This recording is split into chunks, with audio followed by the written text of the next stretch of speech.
Happy holidays, everyone. This is your girl, Jenny Blaze. Today is Thanksgiving, and I want to express how thankful I am to all of you who listen and watch Bravo and Blaze. As you may have noticed, my background has changed again. We are evolving and growing here at Bravo and Blaze, thanks to all of you and your support. You can find Bravo and Blaze with Jenny Blaze on YouTube, Spotify, Apple, Google Podcasts, iHeartRadio, and wherever you get your podcasts. If you're wondering how you can support Bravo and Blaze, please consider following, subscribing, leaving a 5-star review for the podcast, liking and commenting on YouTube, and sharing with anyone you think may be interested in joining us. Don't forget our social media handle is at Bravo and Blaze on Twitter, Instagram, and TikTok. On YouTube, our channel is at Jenny Blaze. And as you may know, bravoandblaze.com has all sorts of fun Bravo-inspired merch for purchase. With the return of Mary Cosby this season, I can't help but feel like my grandfather MFer mug is an absolute treasure. And you can get one for yourself at bravoandblaze.com. Good news. Part 1 of the bravocon recap is available now on Patreon or for subscribers on Instagram. I give you all more details of my bravocon adventure that I can't share here on my public platforms. So if you're interested, please go check that out. Link is in the show notes. Also, if you are someone who shops on Amazon, please refer to my Amazon storefront from the link in the show notes to see all the products I mentioned in my stories and on social media. As an Amazon affiliate, I earn commission off anything you purchase 24 hours after clicking my link.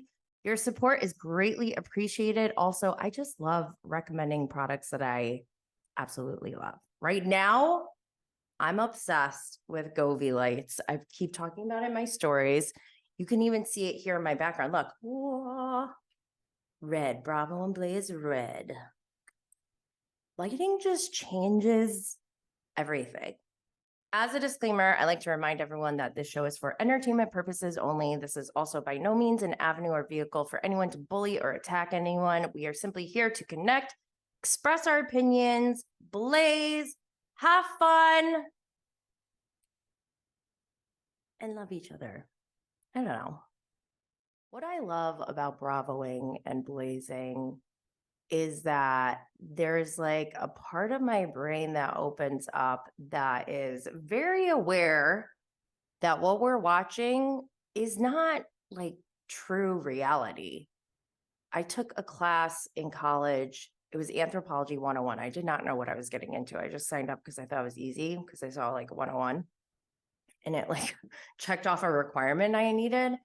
And it was like the study of this indigenous tribe and it was like in the 70s. So this is like, don't forget, in the 70s, there was already like cameras and stuff that existed, but only really in like Hollywood because a camera was not like what cameras are today. So the accessibility wasn't as, great as it is today. And back in the 70s, this guy, he took a camera and like documented him trying to blend into this indigenous tribe. And the big like controversial topic in this study was, can this even be a true representation of reality? Just having the cameras there alone changes everything. So it's not a true setting. And when I watch reality TV, that's obviously in the back of my mind. And it's interesting to me because sometimes I feel like some people may get caught up in the moment and like maybe forget that the cameras are there. Not completely forget, but just like their filter, their internal filter sometimes like fades. And those are like those raw moments we see that I think are really fascinating. But then also from the other side of the spectrum, we see people who we know they are very well aware of what they're doing and saying on camera and to the cameras. And that part is interesting too, because it's like they're trying to I don't want to say manipulate because that sounds like negative, but they are, it's just, I love this stuff. I'm going down a tangent because I actually did smoke kind of a lot before I started. Okay. Smooth transition here. Okay, so for today's episode, we're going to go through all the latest Bravo shows that aired this week, in addition to Special Forces. But we have Real Housewives of Potomac, Married to Medicine, Special Forces. I'm going to go in order of how I watched them this week. Below Deck Med, Real Housewives of Salt Lake City, Winter House, Real Housewives of Beverly Hills, and Real Housewives of Miami. Because there's always so much going on in the Bravo world, I'm going to share my Instagram stories with you all on my screen. If you're currently listening to just the audio of this podcast, just know that you can refer to the visuals on Instagram and or on YouTube. Unfortunately, Instagram stories disappear after 24 hours, and after the 24 hours, only I can see my archive stories. So you either have to watch on social media real time or see them again on YouTube. But no worries, because you don't need to see the visuals to follow along. And before I start sharing, going into the 420 news, Snoop Candiace all, and we'll get into that because I'm going to start my stories from after last week's episode. Okay, right out the gate, this is from Real Moms of Bravo, Reality Sucks podcast, and it's from actually the Jeff Lewis live after show. Apparently, and I feel bad because I don't know exactly who is talking on this clip, but the headline says Shep was horrific at bravocon, and I just wrote like, it feels like validation every time I hear these kind of stories, and validation feels like victory. Cause like, you know, when you're wronged, and like Shep, I wouldn't say Shep like really wronged me, but just, I know he's wronged other people. And when you can't get justice sometimes when you're wronged. So validation is like a victory. And so listening to the story felt like victory for me. She goes on to say that during BravoCon, she was gambling. She was just like at a blackjack table, or I don't know if it was blackjack or something else. But Shep comes and sits down and he's hammered and he's trying. I guess, like, you know, when you gamble, you have to follow certain rules. Like the dealer will tell you, you have to like put your chips in this box right here or whatever. And one of the rules is you have to like stack your chips if you're betting. And I guess Shep kept like just like throwing them or whatever, wouldn't stack them. And the dealer kept repeating himself. And so finally Shep said something like, you stack them. And I guess he got really rude, to the point where this person got up and left because she was like, I don't even want to have anything to do with this. And I think, yeah, that's sounds on par for Shep. Okay, this one. Oops. Reality Ops. So on Lala's Amazon Live, this is funny because speaking of Shep, I guess Taylor, during the Bravos, which was Friday night, they were all sitting in like the first 2 or 3 rows, and Taylor Armstrong, I guess, was going off on the Southern Charm guys. And I just love that. Outside of Bravo, non-Bravo related, I did watch Matt Rife's comedy special, and it wasn't awful, but there were a lot of cringe moments.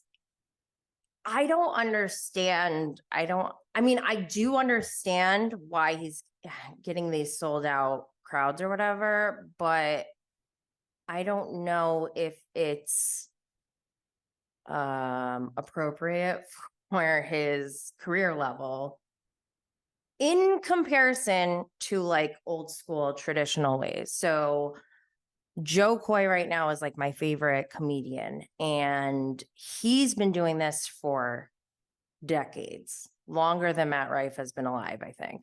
So, but Joe Coy, he had to actually like hand out like tapes or CDs or DVDs or flyers to people to go to his shows and stuff. Like he went through that grind. Whereas like today's technology, YouTube, for example, allows people to bypass that part of the grind when building something. And so if Joe Coy was born later, if he was younger, I feel like he would have a totally different, like he would have blew up a long time ago because it's just easier to get your name out there. So I understand why he's getting these sold out crowds, and he's obviously good looking. But he is kind of problematic. And speaking of Shep, to go back to Shep, but I find it hard for a straight, quote unquote, straight Caucasian male to truly be funny at the core, because I feel like you need to have some kind of adversity to be funny. Like you have to be able to like know what it's like to be at the lowest of the low so that you can laugh about it. Because if you're like privileged and ignorant to that, like people who have actually faced adversity, then you're missing out on like the majority of the population that you can relate to. So, I mean, I don't know what to say about Matt Rife, but I did like that he said, like, I did connect with him during the part where he was talking about internet trolls. And it's funny to me because you can see his lack of maturity in this part of his stand-up, because trolls are inevitable no matter how big or small you are, I feel like. And it really is a topic that needs to be like talked about more, because there's so many different types of trolls and different types of trolling. And it does, I feel like, impact the person on the other end in different ways. So I don't know exactly how he's been trolled, but the fact that he like brought it up, you can tell it's like, that's really affected him. And I understand to a certain extent. I would like to hear more about his trolling experience and how he's been affected, because he goes on to say, I am a nice person. I never want to hurt anyone's feelings, but I fucking will.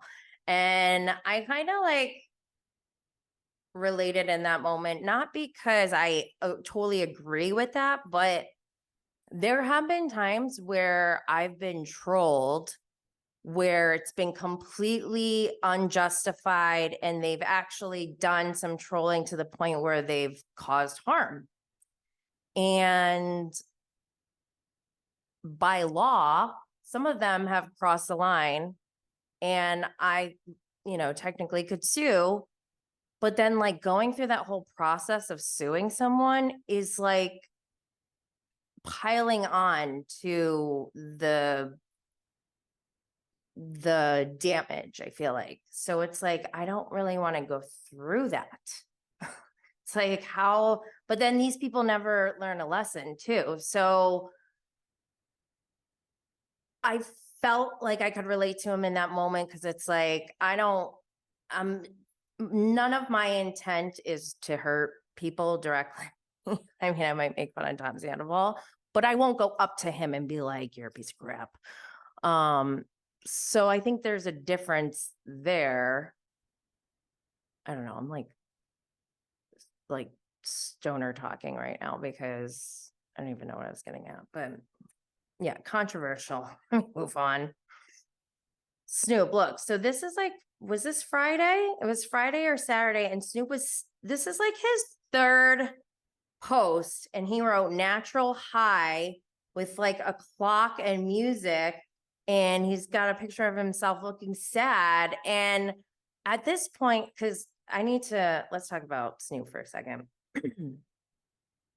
He posted that he was giving up smoke, which is cryptic, right? And like, obviously, anyone, like, this is Snoop Dogg. Is he really quitting? I feel, and why would he feel the need to make a big announcement?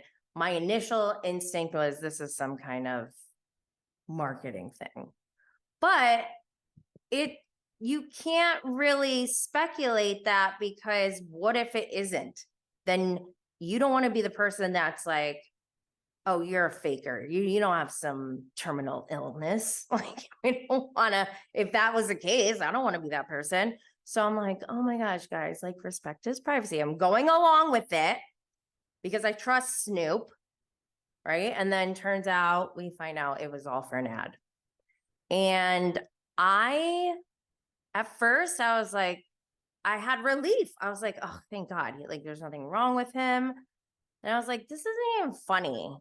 And then I started to get mad. I'm like, are you kidding me? I went through this roller coaster of emotions over this. And then he starts like trolling us. We'll go through the post. He starts even like laughing about it. And I'm just like, this feels kind of like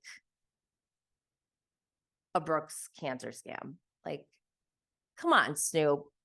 We trusted you. Now you can never do this again, by the way. Like, you only get one opportunity to fool people like this in your lifetime, and you used it. So I don't know. You better not try this again. Shout out to Chad, not security. Bravo did a whole little, like, they followed him at BravoCon. It was really cute. Oh, Magic Mike. I'm skipping through some of these. Oh, okay. So I watched a documentary on Tyler Perry. And one thing he said, this is a quote from him, which reminded me of Dorinda quoting Tyler Perry to Luann. Okay, so he says, this is how it goes. No matter how well or good your intention is, no matter how many people it really lifts out of despair and sadness, it only matters to certain critics if it is what they deem to be art. This felt like such a more mature response to trolls, in contrast to Matt Rife. Like, I am a nice person. I never want to hurt anyone's feelings, but I fucking will. Like, you can tell. And then I just learned about how Tyler Perry's life and his career within the last couple of years, and I'm blown away by this man. Just like his accomplishments, what he's been through, his success, his perseverance. I would love to meet Tyler Perry someday. That is like a goal of mine. So in this documentary, though, and I don't think this documentary told us everything, but I knew that he had a lot of trauma growing up. I didn't know to what extent and like what type of trauma, but he talked about his father beating him really bad, and that would get him to the point where he would like disassociate himself from his body. And I've heard other like abuse survivors kind of say the same thing. Like, I actually watched a documentary about this guy with multiple personalities who was like turned into a murderer, and they did a study on him, and his trauma was so bad, and the psychiatrists were saying like he really has all these different personalities that he's developed from years and years of abuse, not just physical abuse, but sexual abuse and all this stuff.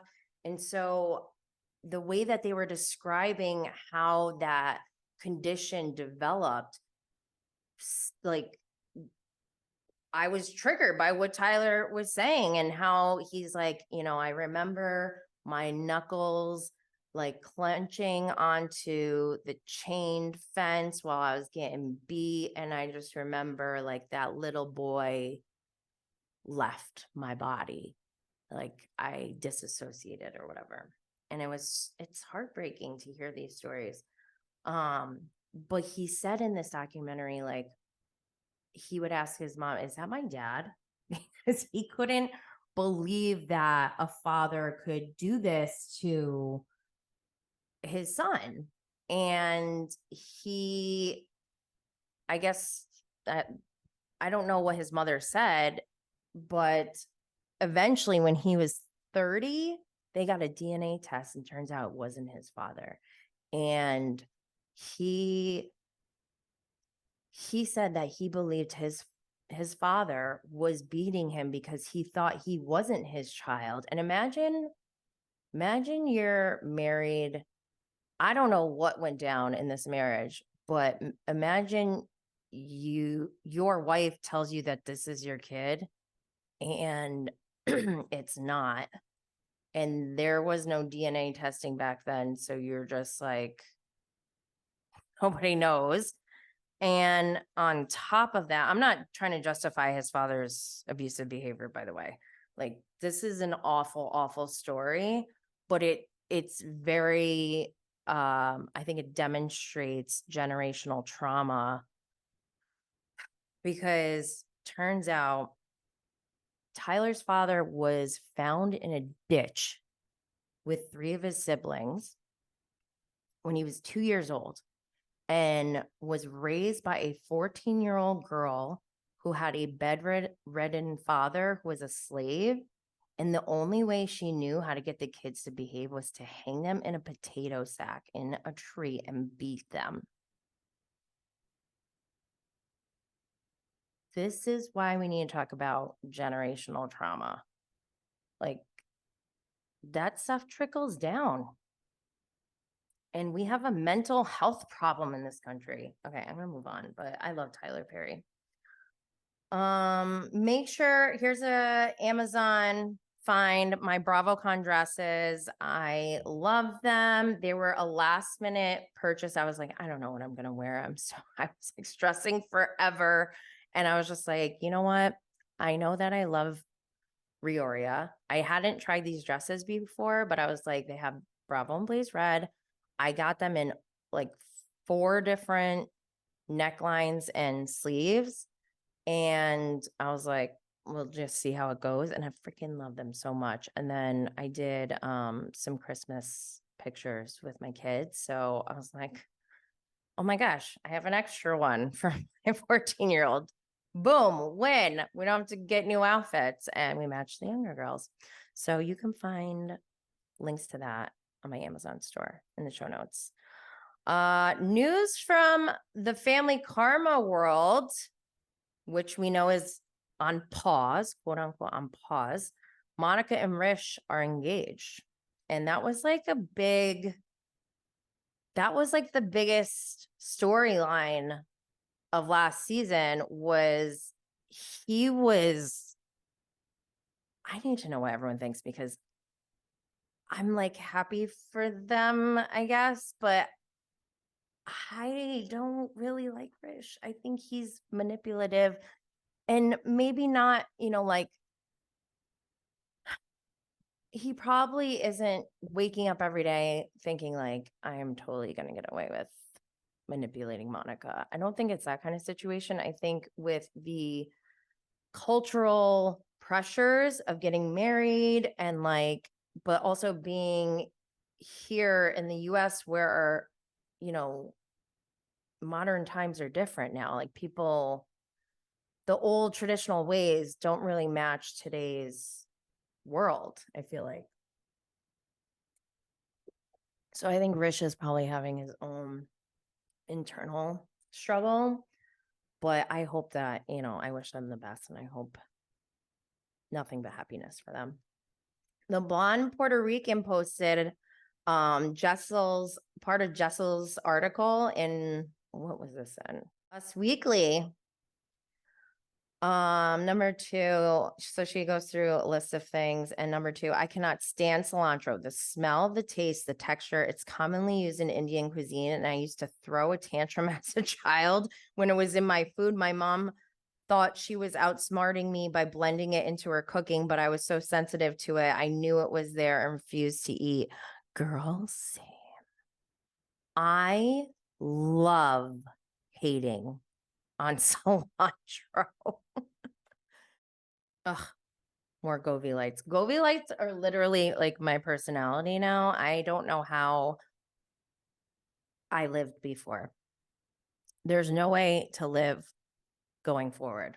So for those of you listening, I have Govee lights on the back of my TV, and they're dynamic and they're controlled by an app. And also there's a camera. So like the camera changes the colors of the lights. I freaking love it.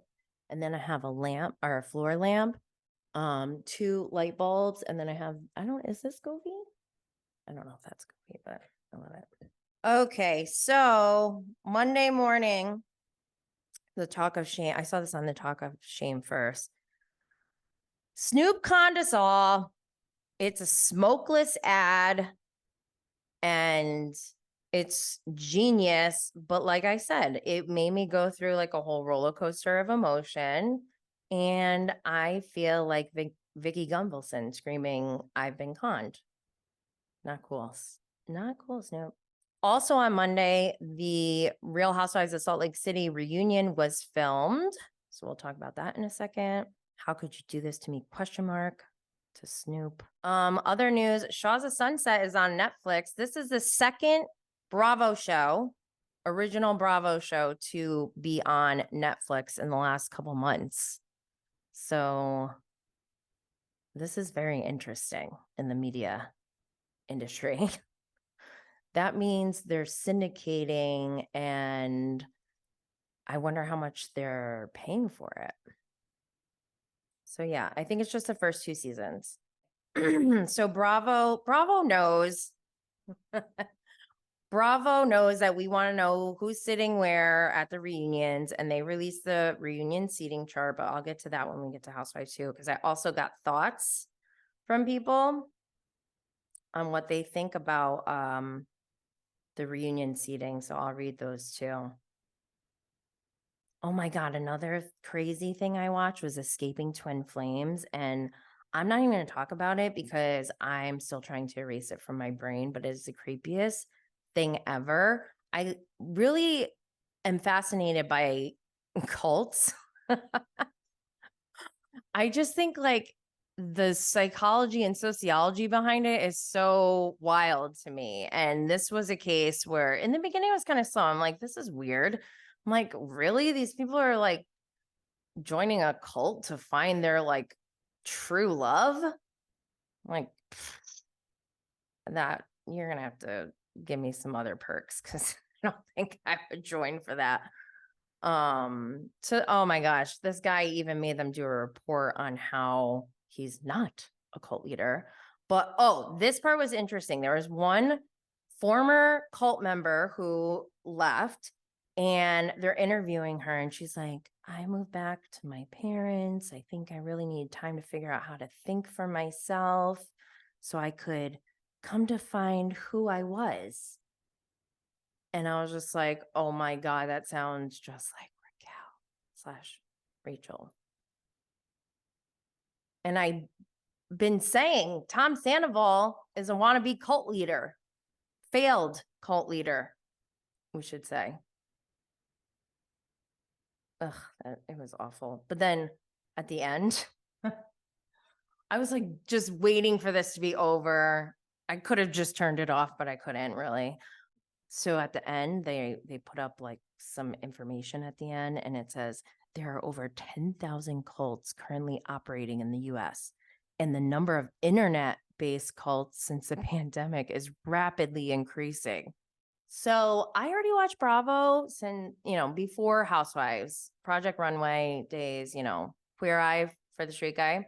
But I really dove in all the way during COVID, and that just like raised a red flag in me. I was like, are we in a cult? And 60% of you think we are.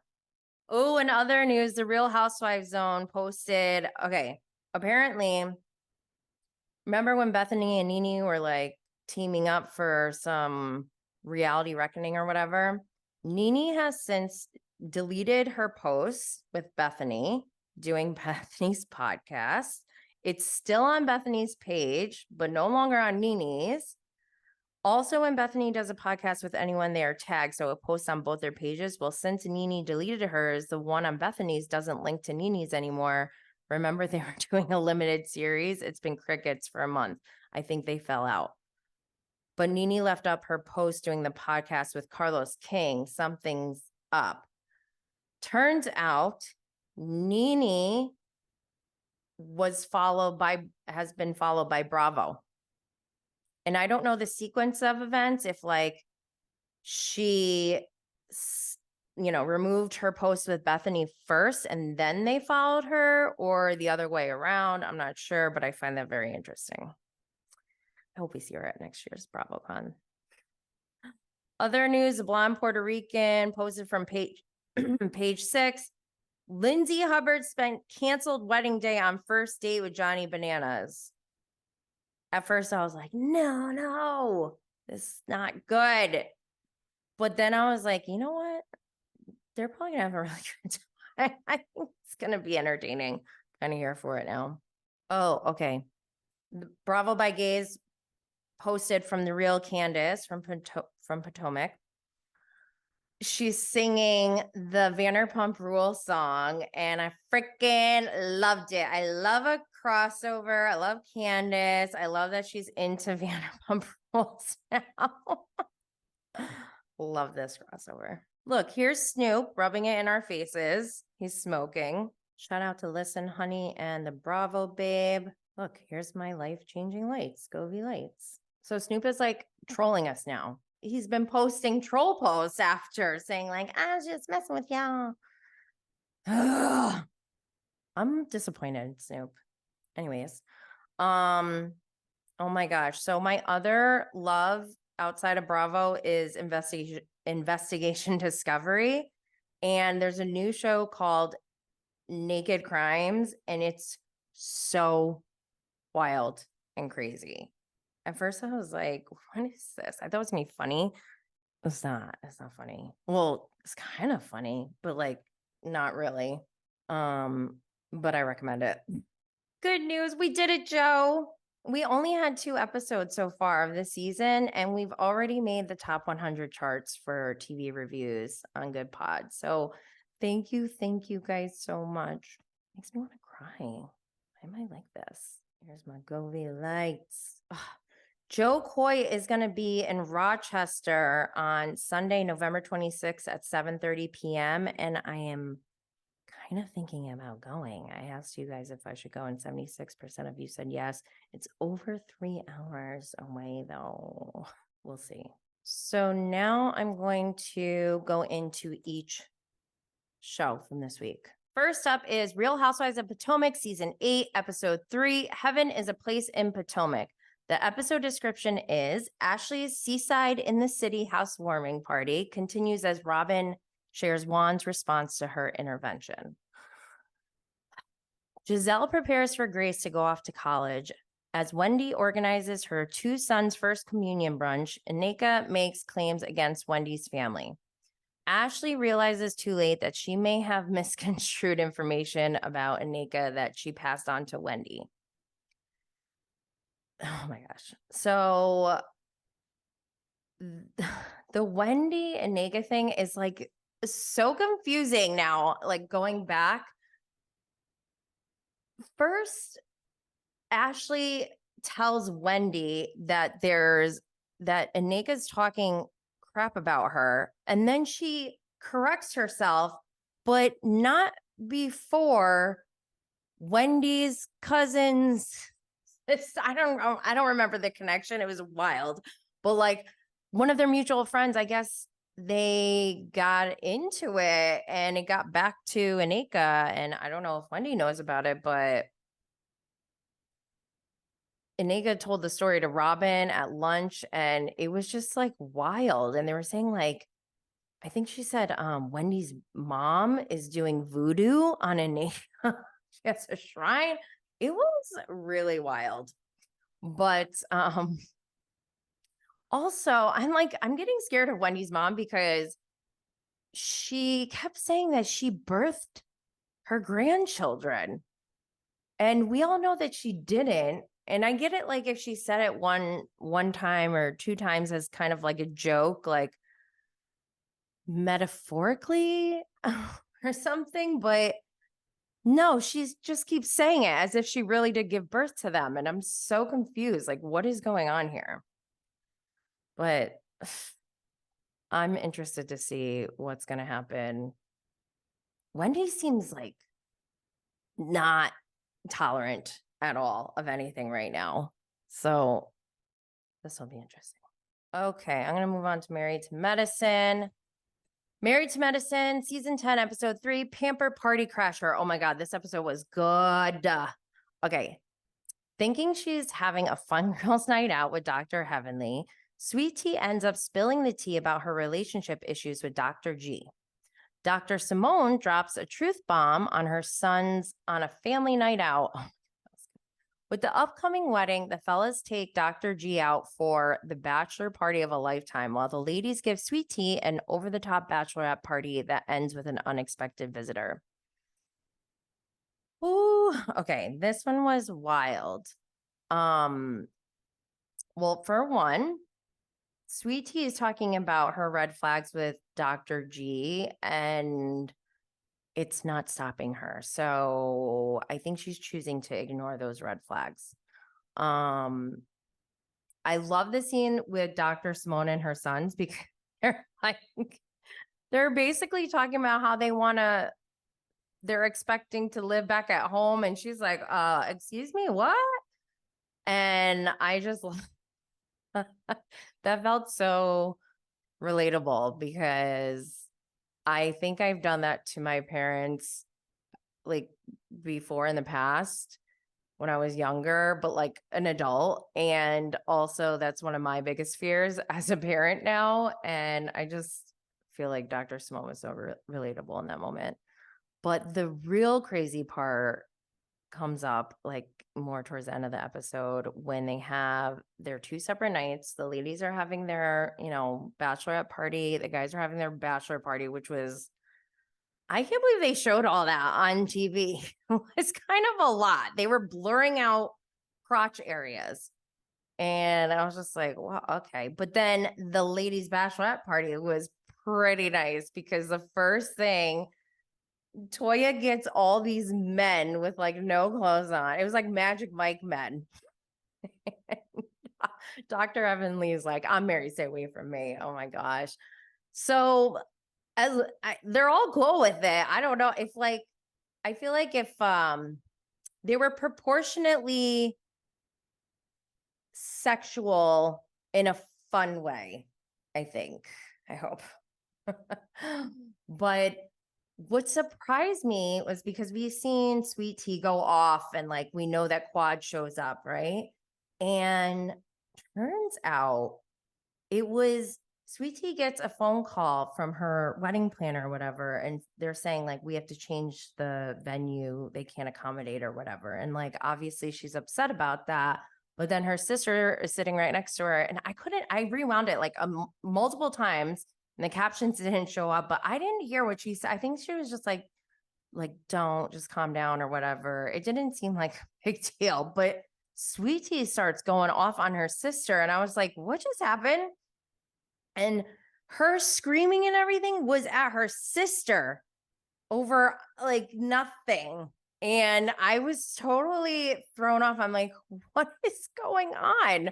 I don't even know why they're fighting, but maybe what I took it as was Sweet Tea was like just releasing her frustration from this bad news that she just got onto her sister, because that's what we do, right? Like when we're comfortable with someone, like our sister, someone in our family, like we just let it out sometimes. So that's what I took it as. But then I'm thinking once Quad shows up that she's going to give that same kind of energy. And it was like polar opposite. She was just like, hi, how are you?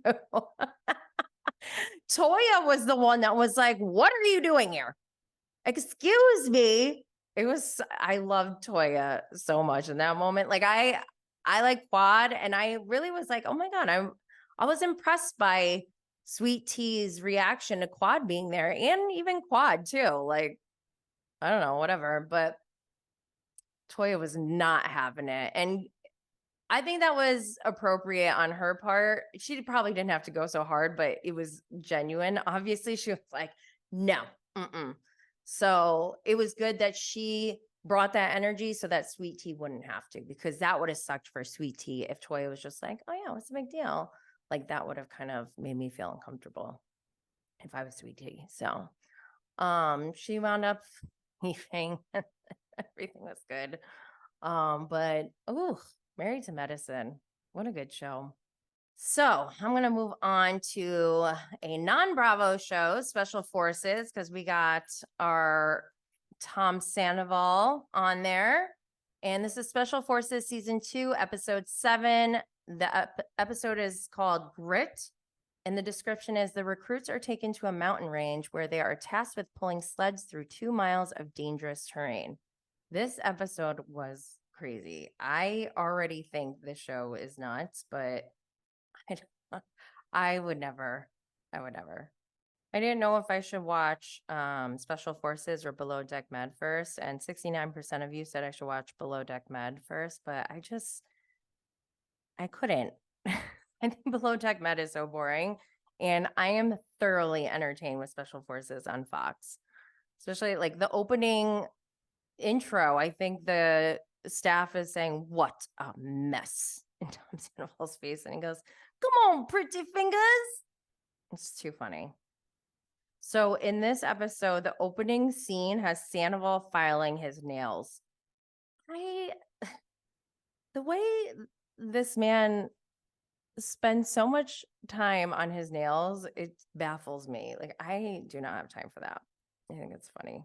So Tom Sandoval and Nick Viall are paired up as partners, and they have to pull this.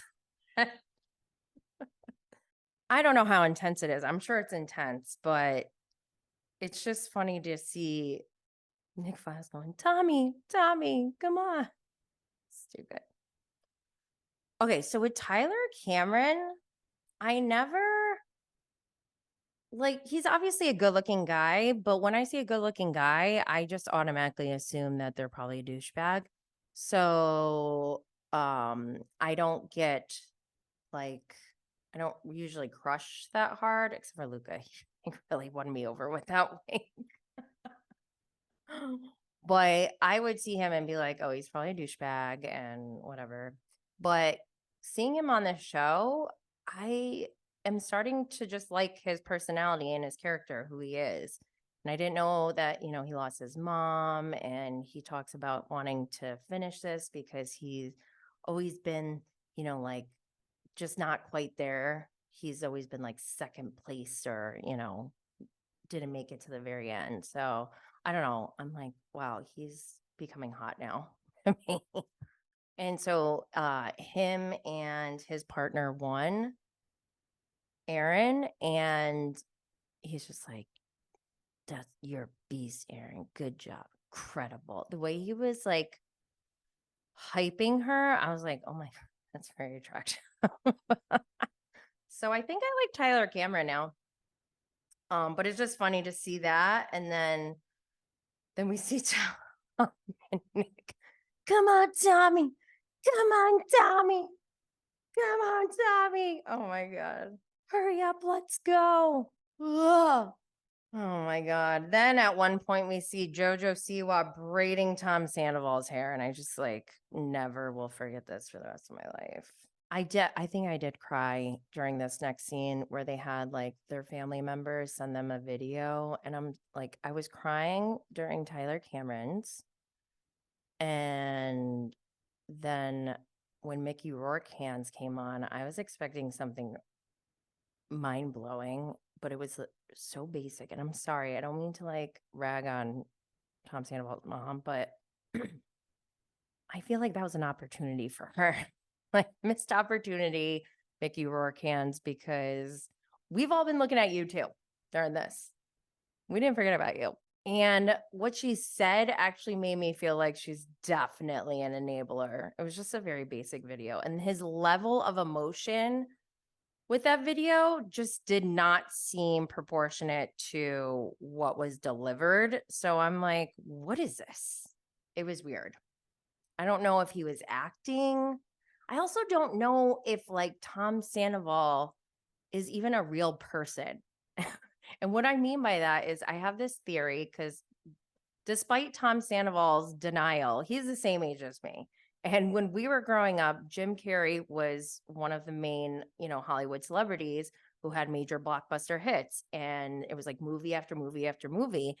And Jim Carrey was a big part of like pop culture in our lives. And if you guys know, because I was like, I love pop culture. I'm sure Tom Sandoval was like this too.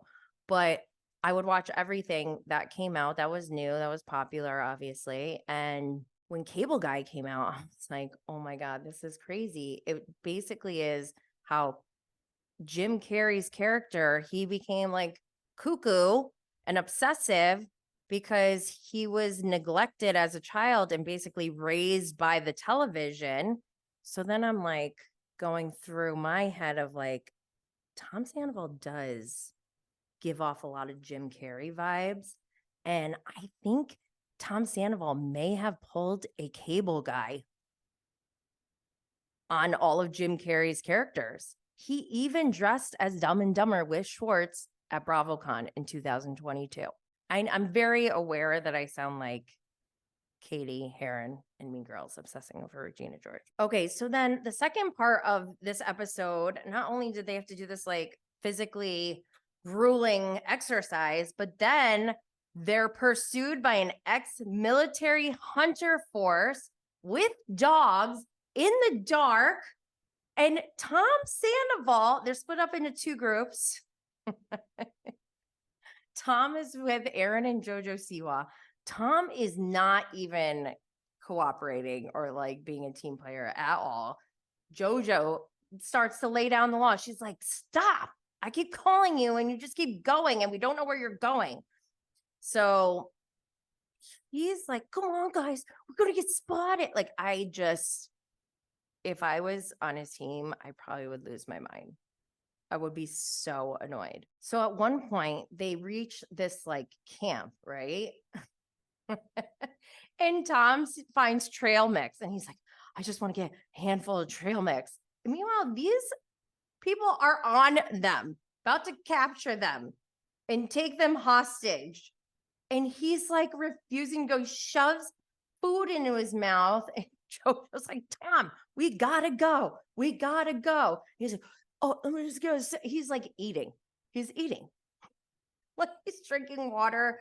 Oh my gosh. And granted, it may have been like the editing, but they made him look like clueless. Dude, what is your deal? And it's just funny. And this contributes to my theory about Tom Sandoval developing his personality and character off of Jim Carrey is that like watching him on this show feels like satire. And I don't know if like that, if this is his normal life, like his whole life feels like satire. Cause he's like, if, it would be one of like the proudest things. I'm just like, what is wrong with this guy? Look at this. Tell me this is not satire. Tell me that is not Jim Carrey's expression. Okay, moving on. Below Deck Men, Season 8, Episode 9, Ciao for Now. The episode description is, the crew's day off at a beach resort is fraught with tension and division lingering from the previous night's kerfuffle. The bosun's new romance ignites. A crew member confesses their frustrations and puts Captain Sandy in a difficult position. So before I talk about this episode, I want to make a major, major correction from last week. So I rewatched the end of last week's episode as I was getting ready to watch this week's episode. And that scene came up where Max said, I totally missed this part. I think I was too triggered by my experience that I like was in a blind rage. So I want to apologize and make a major correction that what Max said was wrong. He said, we need to put the S in the LGBT or whatever. And that's when Kyle was like, no, you are an ally but you are not part of LGBT. And he was firm about that. And at first, last week when I was like talking about this, I totally forgot that Max said put the S in there. If you label yourself as straight, which I don't even believe is a thing, by the way, it's a spectrum, okay? I don't even believe in straight. But anyways, if you're going to label yourself as straight, I definitely don't think that you should say that you're part of the LGBTQIA plus community. This is to bring attention to people who have been oppressed by your people, actually. But anyways, I don't want to say the wrong thing, so I'm going to move on. But I just want to make sure that I made that correction because I do believe that Kyle was right in that situation. And I hope that Max learned. And yeah, I think the whole thing, I took his anger towards Natalia as having anger towards Max for that without even realizing like Max definitely was wrong. So yes, I apologize. I was wrong for that. But anyways, I don't even know what happened this week because Below Deck Med is boring for me. I just like watching Luca. But Luca was making out with Jess, the other Stu. So we're done. Just kidding. We're still together. Okay, I'm going to move on. Real Housewives of Salt Lake City, season 4, episode 11. If I could churn back time. Oh my God, this episode was wild. Episode description. Heather proposes a group trip to celebrate Monica's birthday, causing unresolved tensions between Monica and Lisa to reach a boiling point. Angie leans on Whitney for advice about her marriage woes. Whitney and Justin join Meredith and Seth on their new podcast and open up about the status of their marriage. Heather throws a Pioneer Day themed lunch to thank her friends for their support, but the day ends with hurt feelings and the upcoming trip hanging in the balance. This show is crazy. Okay. All right. Before I get into the actual episode from this week, I want to go through the reunion information that we got. So Bravo has begun to release the reunion seating because they know that we're also nosy. So at the reunion, to Andy's right, we have Monica in the first chair. Then we have Meredith and Whitney.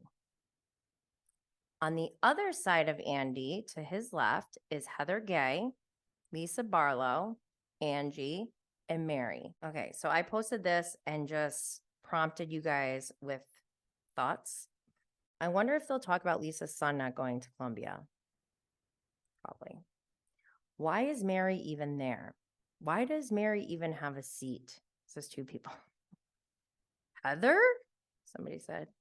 You know, if Mary's there, she's doing a video from a Sprinter van of McDonald's parking lot. I hope they rip Monica a new one and her mom. Oh my gosh, I wonder if her mom is going to show up. Other one is Monica. Wrong seat. Whitney should be before boring Meredith. Ooh. Mary, why? She didn't participate in the season. Why would she be at the reunion? I think she's supposed to be at the reunion because she's a friend of. Shocking placement of Monica. Somebody said I missed Jen Shaw.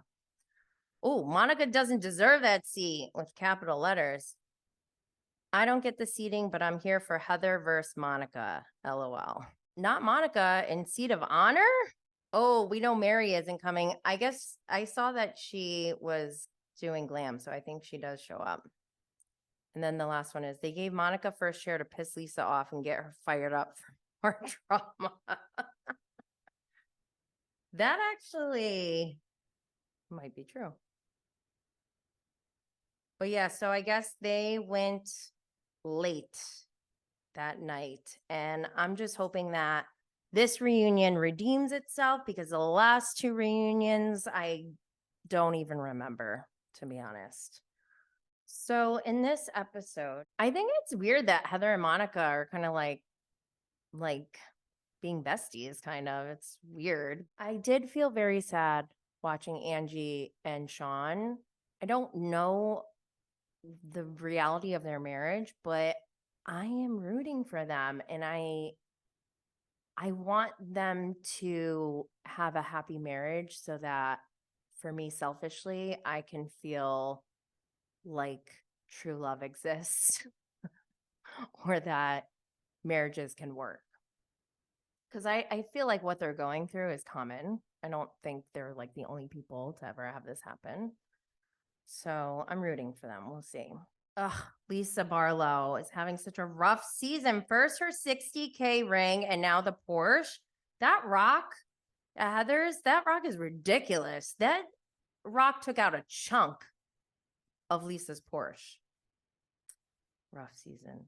So there's a scene with Whitney and Justin, and I don't want this to be true, but like all the red flags are there, and it's painful to watch. Heather is super messy, and I don't know. I feel like she knows what she's doing, and I don't know why she would say, "Who do you throw off your wagon?" while they're at this crazy Pioneer lunch with bonnets on their heads. I mean, I'm glad that she organized that because the bonnets were clutch, and Meredith really does look good in a bonnet, like spectacular. She should start a line of bonnets. They did like some weird doll making activity, which was so creepy. Oh my God, it scared me, to be honest. Lisa and Monica are just continuing going at it. And I think Lisa got to her, but I'm not sure why. Like Monica held her own, but also Monica's comebacks usually are surface level, like you're old, your voice, like she's making fun of her voice. She's never really come back with anything of much substance that could really irk Lisa. I feel like Lisa is irked, but Monica's not like really delivering anything that I feel like would be catastrophic for Lisa. So it's just kind of funny to watch. And while this weird fight and weird lunch and activity is going down, we have the ladies still churning their butter. You have to do it for 6 minutes. It has to hit the top and the bottom. Like, what a wacky activity this was, but it's great TV. All right, I'm going to move on to Winter House. Winter House Season 3, Episode 5, How the West Was Fun. Episode description. A backseat makeout leaves Tom confused just days before the Vanderpump Rules reunion. Alex continues his flirtatious ways, leaving Danielle to question whether she's up for a relationship quite this casual. The house throws a Wild West party, inviting locals and friends, including Jason Cameron and Aisha Scott. The Western hoedown helps one housemate get his mojo back. So, number one, don't forget, I interviewed Jason right before Winter House filmed on Valentine's Day for our annual Platonic Valentine's Day date. Go check out that episode. Also this morning, the Vanderpump Rules Season 10 reunion was playing, and I haven't seen it since watching Winter House because don't forget, we're watching Tom Schwartz in between filming of the last episode of Vanderpump Rules Season 10, the finale episode, and the reunion. This is filling in the gaps. And he still hinted at like making up this lie about it being a one-night stand while he's in the Winter House. And he's also falling in love with Katie, Katie Floody has the same first and middle name as Katie Maloney, Katie Marie. And it's torturing Schwartz, and I kind of love it. I feel like this is a little bit of justice. It's a little bit of karma. Yeah, it's karma. I just wish it's okay. So I'm annoyed with Schwartz because he is quote unquote falling in love with Katie Floody, buys her some like $300 turquoise cowboy boot earrings, which were hideous. I don't know why. And he's just like, here, I got this for you. Like, it was so weird. And then But meanwhile, don't forget at the reunion, he threatens a cease and desist towards Katie Marie Maloney, his wife, on behalf of Joe, his roommate, former roommate. Guys, I'm scared. Joe is going to be on season 11, and I am so scared. I feel unwell when I watch her or hear about her or anything. And don't forget, we won't see this on any of the shows, but on social media, we were all keeping track. When Schwartz got back from filming Winter House. Oh no, it was after he filmed Stars on Mars. Okay, so never mind. This is after the reunion, after he filmed Stars on Mars. There's some boots on the ground reporting of Joe being at Schwartz and Sandy's drunk in the bathroom, asking these women like, do you guys watch the show? And they're like, yeah. And she's like, I'm Joe. And it just creeped me. I'm scared, guys. But yeah, I think Schwartz is going to be leaving the house early, which is a bummer. Kind of annoyed about that. But he better give us more Scandival next week. That's all I know. Also, this Alex and Danielle thing is such a train wreck. But I love how she comes out, like Alex and her get into a little fight or whatever because she wants to like go hook up and he wants to like hang out. And she's like, whatever. And then she goes to go out in the hot tub by herself and he's out there. She goes, what? You thought you were going to ruin my night? And just walks off. I love it. Oh, Danielle, you can tell she's going through it. Oh my God. At one point, Malia's like, Katie, you're chugging olive oil to Katie Floody. And I was like, oh my gosh, that is such a Schwartz type of thing to do. So maybe they are meant for each other. I don't know. But yeah, this train wreck of Danielle and Alex continues when later on she gets into bed. She's like, Alex, don't be stupid. Just come into bed and cuddle. And he listened. Like, so many sequence of events that are crazy to me. And it just kept going. And then after 5 minutes, he just gets up and leaves. And he's like, fuck this. Like, what? I'm so confused. So did he want to hook up with her? Like, I'm so confused. But there was a scene where Tom Schwartz, I'm like hopping back and forth. There's a scene with Tom Schwartz where he said Sandoval should shave his mustache. And I just think it's so funny because a few days later at the reunion, James calls Sandoval worm with a mustache. Love it. Oh, this is the kind of stuff I love. Just circling it back. Aisha, she's who doesn't love Aisha? She's just like the best all the time. And I totally forgot that her and Katie were Eskimo sisters from Jack. I'm glad that they're friends. And let's not forget about Riley being there. It's kind of funny. She wasn't really on that much of the last episode, but I love watching her just ravish men. It's so entertaining. She's like, let's go. She-Wolf. Real Housewives of Beverly Hills, season 13, episode 5, Sutton-ly Suspicious. The episode description is still reeling from their tense exchange. Sutton isn't horsing around when she brings up rumors about Kyle's marriage. Erica comes to terms with her painful past during a tense visit from her mom. Crystal gets a tough talking to about her control issues with her brother.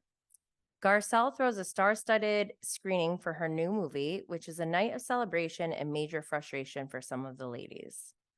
Actually, I think I like this episode. Although Sutton, like, I don't come for me, Sutton lovers, but I don't dislike her or hate her, but I've never understood the fandom. I think she's kind of quirky and odd. Peculiar is the word I would use. She's just a bit odd. Eccentric? No, eccentric is usually a good thing. This is like not a good eccentric. And to me, which is subjective. Maybe some people like that. I don't enjoy it. So I never understood the fandom. I mean, I love that she gets $300,000 a month in spousal support. And I want to see her spend that money. And we got to see the horse, so that's cool. But I want to see like a carriage for the horse or something. Like deck that horse out. Like get it a crown or something. I don't know. But something's up with Sutton. And I think she was drunk in that scene with Kyle. But I feel like there's maybe something else going on. I don't want to speculate any further because people get mad. But the whole thing with Erica and her mom, that was so weird. Like there is no parent-child relationship there. She even said like it was like her sister and she would be drinking at a bar at like 14 or 15 or whatever. It's like, what? Excuse me? And then I'm just speculating and I'm not saying I believe in this, but I'm wondering if once Erica married Tom Girardi and became Tom Girardi's wife, if her mom looked at Erica as like looked up to her in a way, like the roles kind of reversed. And now they're in this they have this weird dynamic where it's like, who's who, what's going on, who's the parent, do we need that? And I don't know. I would like to see them, explore their relationship more because obviously everything that's happened to Erica stems from her childhood and her mom has a lot to do with that. So let's learn more about that. And I just think it's funny how just the way they were interacting, like I could sleep on the couch, on the floor, or in bed with you. And like, that just felt so weird.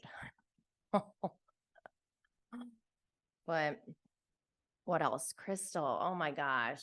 I didn't realize, like, I remember them saying that Crystal's pop star brother left China during COVID and that basically broke up his fiance and him. But I didn't really, they just like kind of brushed over it. And so I didn't really understand. But after this episode, I feel so sad for her brother. Like, I kind of think I feel like I can understand what went down where their mom and Crystal were pressuring him to come to the US because of COVID. Like everyone was panicking. I know somebody who moved completely. A lot of people moved. I can imagine, you want your family with you. And it's just kind of unfortunate that they didn't consider all of him, which includes his fiance, his future wife. So it's kind of sad. But I love the way that, Crystal's husband was pointing out the truth to her.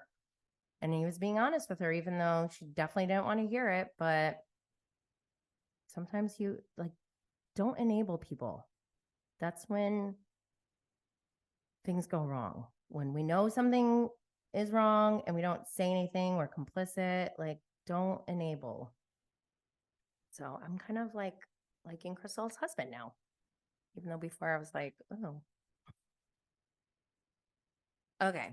What else? Oh my gosh. I kind of started crying. I didn't cry. I felt like I wanted to cry though when Garcelle's son Jax approached Erica. I just thought it was so mature and I don't know, it just warmed my heart. It made me feel so proud of Garcelle and I loved it.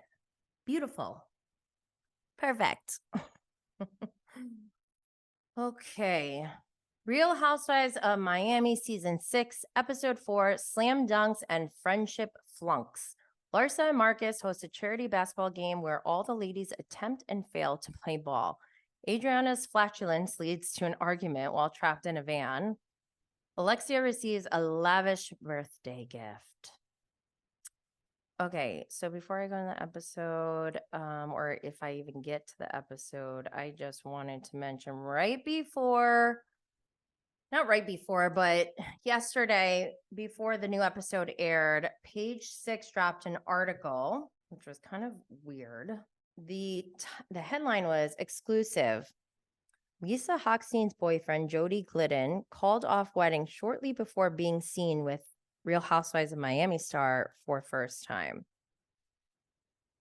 I saw this and I did a poll. I said, oh my God, was I wrong about Jody? 40% of you said yes. 60% of you said no. At first I was like, oh my God, I'm wrong. Oh my God, my witchy senses. Because I've been very vocal about how he was my favorite house husband, quote unquote house husband. And so for this to come out, I'm like, how dare you? I'm going to read just a part of the article. During their 5-year relationship, they grew as a couple, fell in love with each other's families, and experienced the greatest love of their lives, according to their wedding website, seen by Page 6. They got engaged in a boat in Paris overlooking the Eiffel Tower in September 2021. We can confirm that Glidden, 50, has a 14-year-old daughter from a previous marriage, whom we're told Rabia helped raise. Rabia is the former fiance. Though Glidden and Rabia did not have children together, we're told they spoke of starting a family once they were married. Multiple insiders say the former couple spent 2 years renovating the Miami house that was recently featured in an episode of Real Housewives of Miami as being Glidden's newly renovated home, which previously belonged to cast member Adriana Demora. Their wedding was set to take place in the south of France on September 3rd, 2022, with a welcome party scheduled for September 1st. Multiple insiders tell us Glidden called off the nuptials only a few days before they were set to say I do, leaving everyone shocked. However, a source close to the tech entrepreneur maintains that he and Rabia ended their relationship a month before the wedding. Ooh, they even got like pictures of the welcome party, the beach lunch on September 3rd, and the wedding day, 7 p.m. to 3 a.m. Oh, my. Okay. Multiple insiders say the wedding party and dozens of guests still went on the trip to show support since they both seemed heartbroken. Very Carl and Lindsay like. But the source close to Glidden insists some of his closest friends didn't even book their flights because they had so much notice. Conflicting information here. Multiple insiders tell us Glidden assured everyone that he and Rabia were taking a break to sort through their issues and would reschedule their wedding for a later date. Multiple insiders. I wonder who they are. We're told they were intimate and acted like a couple the entire time they were in Provence. Who is saying this? That's kind of a lot. Page 6 has seen photos of Jody, Rabia, and Jody's daughter together in France on August 30th, August 31st, and September 1st, 2022. Oh my God, they showed the picture. On September 3rd, what would have been their wedding day, we're told Glidden flew back to Miami alone, leaving his daughter with Rabia so the teen could still enjoy her vacation. Page 6 has seen photos of Jody's daughter in France on September 3rd. Security camera footage taken at around 2:30 a.m. on September 4th, 2022 shows Glidden and Hochstein arriving back to the $52 million Star Island mansion she shared with estranged husband Dr. Lenny Hochstein after an apparent night out. Multiple insiders say Glidden told Rabia he met Lisa 41 the day he got back to Miami, but she didn't believe him. Meanwhile, the source close to Glidden claims the reason he left Rabia wasn't Lisa. Multiple insiders tell us the Real Housewives of Miami star allegedly informed friends that she and Glidden began dating in July 2022, but they were not seen canoodling until December of that year. Wait, multiple sources tell us Lisa knew about Glidden's engagement and allegedly saw Rabia's belongings and photos on the walls throughout the residence, which he has put up for sale. Meanwhile, the Bravo celebrity moved into a $32,000 per month condo in Miami Beach, which we're told Glidden helps pay for in September. We all felt so bad because it seemed like Rabia went into a depression while Jody was out parading around town with Lisa, one person close to the pair tells us.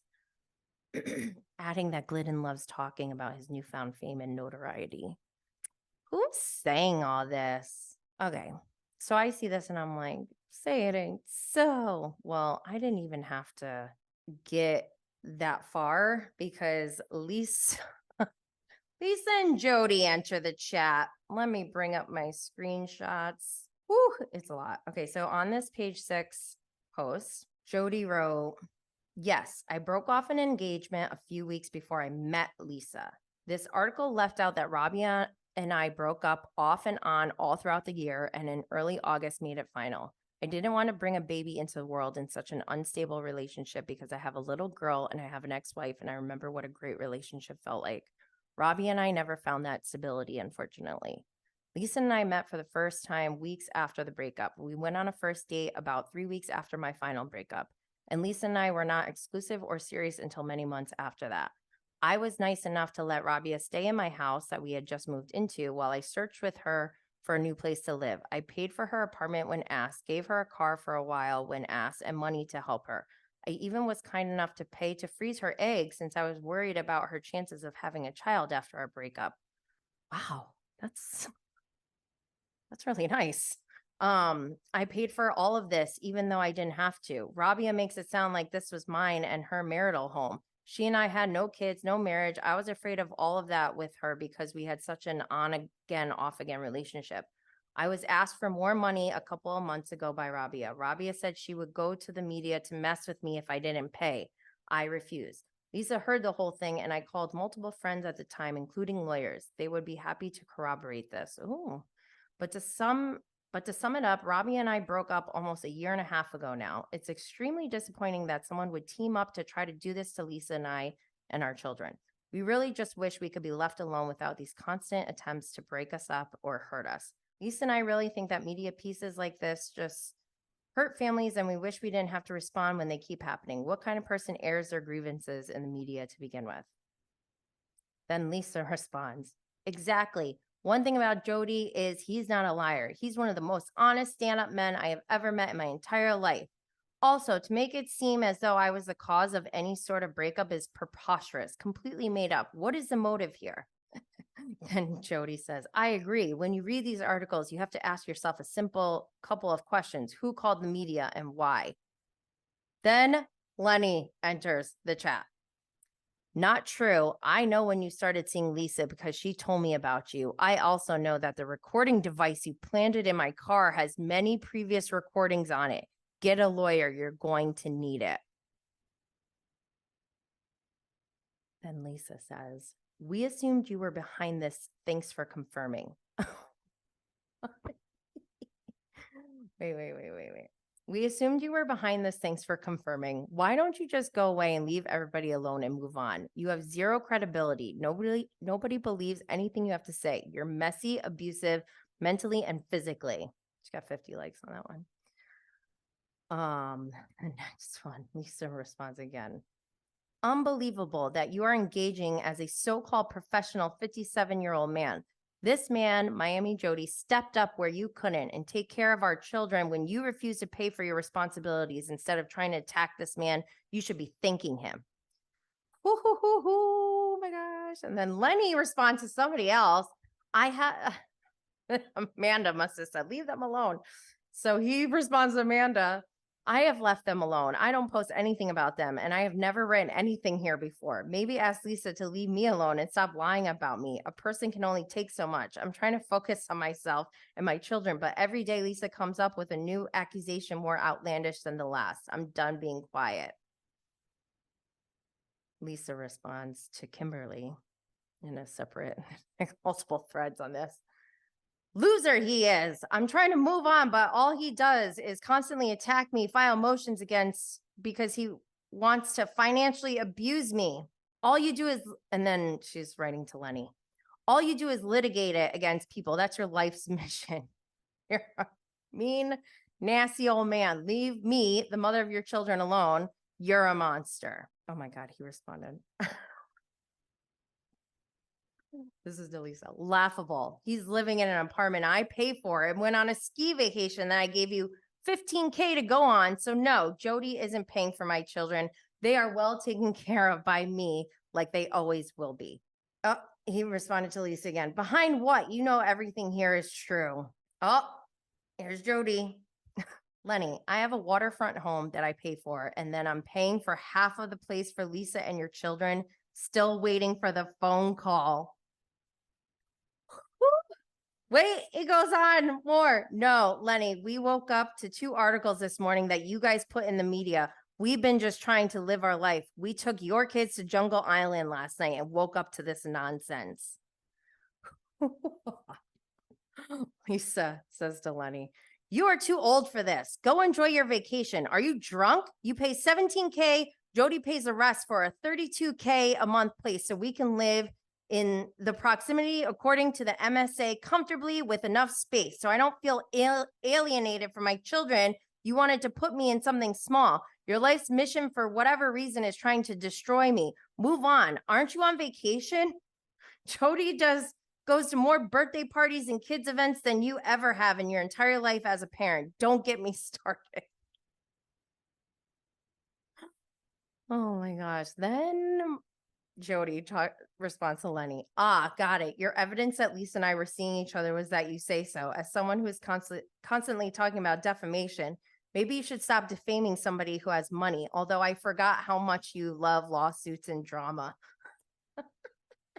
Oh my God. Then Lisa says to herself,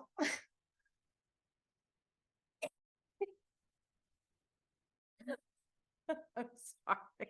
I am so team Lisa, but Lisa replied to herself. Oh my gosh. She wrote, okay. You fight me for the children's uniform shoes. You fight me for camp for the kids. You refuse to pay my moving fees according to the MSA because you feel it's too expensive. Although it's the going rate, you always try to lowball everyone and get out of paying. You wanted to go public and hurt me, although I've never come for you. Grow up. Oh my God. Then Lenny responds to Jody. So when the nannies tell me you're living there with your daughter, they're lying? Oh my God. This is Lisa to Lenny. What are you talking about? You lied to me every chance you get. You were even caught at your mistress's old apartment. A fan messaged me and told me he saw you with her. I have the screenshots. You later told me that you went there for some party and she happened to be there. Turns out that's where she lived. I wanted you to come with me to a wedding. You refused to because, of course, you were cheating on me with your mistress.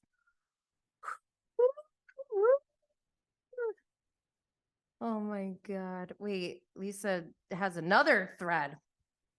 What? I read the article and pretty much everything in it is completely untrue. If anyone would like proof or receipts, let me know.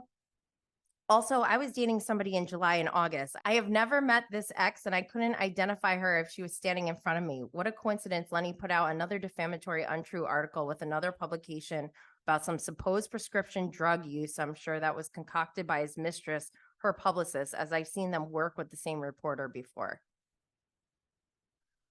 Woohoo! Guys, happy Thanksgiving. That was wild. I don't even want to talk about last night's episode because it wasn't that great. And basically, it was just Adriana fighting with everyone again. So, I need to soak that in. That's the first time I read it all the way through. So that was a lot. Oh my gosh. That's everything for today. I don't know what to say. I want to thank you all for listening and joining. Don't forget to sign up for Patreon or subscribe on Instagram to get more content that I am unable to share on this platform and early access to bonus content. Make sure to check out merch on bravoandblaze.com. Get your grandfather MFer mug. And as a reminder, subscribing, following, liking, commenting, and leaving a 5-star rating are the best ways to support us here at Bravo and Blaze. Happy holidays, everyone. We'll see you next week. Stay lit.